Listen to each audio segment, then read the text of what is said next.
عورت کا عدت میں کن لوگوں سے پردہ ہے؟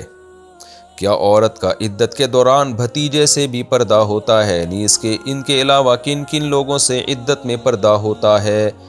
بلال انصاری انڈیا سے۔ جتنے نامحرم ہیں سب سے پردہ ہوتا ہے، جو محرم ہیں ان سے پردہ نہیں ہوتا۔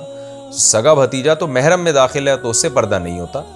البتہ بالکل ینگ لڑکی ہو تو اس کا بالکل ینگ بھتیجا یا بھانجا ہو اور شوہر کی بھی ڈیتھ ہو گئی ہو تو پھر اس میں یہ بہرحال دیکھنا چاہیے کہ وہ بھتیجا یا بھانجا کس طرح کا آدمی ہے۔ اگر شریف النفس انسان ہے پھر تو ٹھیک ہے، کیونکہ ایسے واقعات آ جاتے ہیں سامنے، کیونکہ میڈیا نے بہت ہی بیہودہ بنا دیا ہے اور جو فحش چیزوں نے بہت ہی لڑکوں کو آج کل غیرت ختم کر دی ہے۔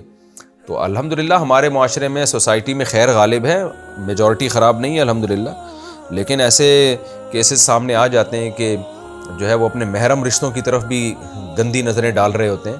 تو اس طرح کا کوئی سوسائٹی میں گندہ ہو تو پھر عورت کو چاہے وہ محرم ہی کیوں نہ ہو اس سے پردہ کرنا ضروری ہے، اس سے ریزرو رہنا ضروری ہے۔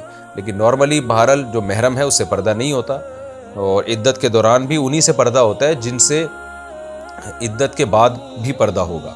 ہاں البتہ عدت میں پردے کے حکام کی ویلیو اور زیادہ بڑھ جاتی ہے، تو عدت کے دوران تمام محرموں سے پردہ کریں، اور جو محرم ہیں ان سے پردہ ضروری نہیں ہے۔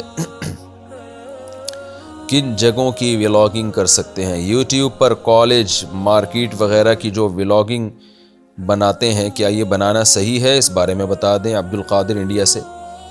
صحیح ہے، بالکل جائز چیزوں کی ولاگنگ بھی جائز ہے، ناجائز چیزوں کو پروموٹ کرنا بھی ناجائز ہے، تو بنا سکتے ہیں، کوئی حرج نہیں ہے۔